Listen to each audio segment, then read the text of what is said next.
Break બાદ સ્વાગત છે આપનું। આગળ વાત કરીએ તો સિક્કિમમાં ભારત અને ચીન વચ્ચે તણાવ સતત વધી રહ્યો છે। ડોકલામમાંથી ભારતને સેના ખસેડી લેવાની ધમકી આપી રહેલા ચીને હવે આક્રમક વલણ અખ્તિયાર કર્યું છે। ચીને તિબેટમાં મોટા પાયે સેના તૈનાત કરી છે અને આ સાથે જ લશ્કરી વાહનો અને અન્ય શસ્ત્ર સરંજામ પણ પહોંચાડવામાં આવી રહ્યો છે।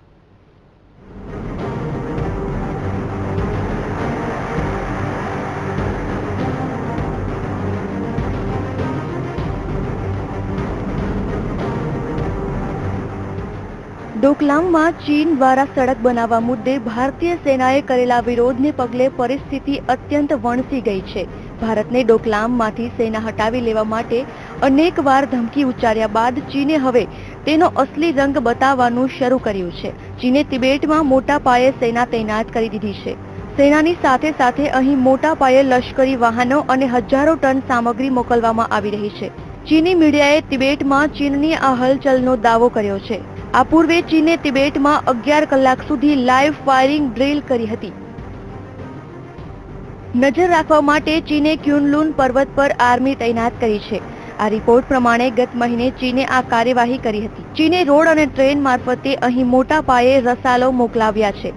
ચીને જ્યાં સેના તૈનાત કરી છે તે તિબેટનો વિસ્તાર ડોકલામની નજીક છે, જેથી ચીન સીધી રીતે ડોકલામની હલચલ પર નજર રાખી શકે છે અને તેને નિયંત્રિત કરી શકે છે। ચીનના નિષ્ણાંતનો દાવો છે કે ચીને ભારતીય સેનાને પોતાની તાકાતનો પરચો આપવા માટે આ કાર્યવાહી કરી છે।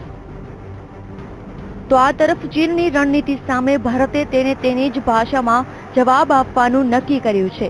ચીનને અટકાવવા માટે ભારતે અનેક મોરચે તૈયારીઓ કરી છે, જે અંતર્ગત ભારત હવે ચીન સરહદ નજીક 73 જેટલી સડક બનાવી રહ્યું છે, જેથી ભારતીય સેના સરહદીય વિસ્તારોમાં સરળતાથી આવાગમન કરી શકે।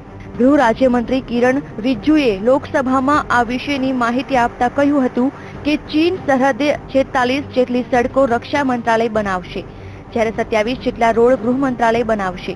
હાલમાં 30 જેટલા રોડનું નિર્માણ લગભગ પૂર્ણ થઈ ચૂક્યું છે।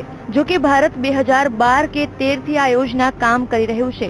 જો કે જ્યાં આ રસ્તાઓ બાંધવામાં આવી રહ્યા છે તે સ્થળો અત્યંત ઊંચાઈ પર આવેલા છે, તેથી નિર્માણ કાર્યમાં મોડું થઈ રહ્યું છે। તો આ તરફ પ્રધાનમંત્રી નરેન્દ્ર મોદી અને સુષ્મા સ્વરાજ અમેરિકા સહિત વિશ્વના શક્તિશાળી નેતાઓનું સમર્થન મેળવવાનો પ્રયાસ કરી રહ્યા છે, જેથી ચીન ઉપર દબાણ લાવી શકાય।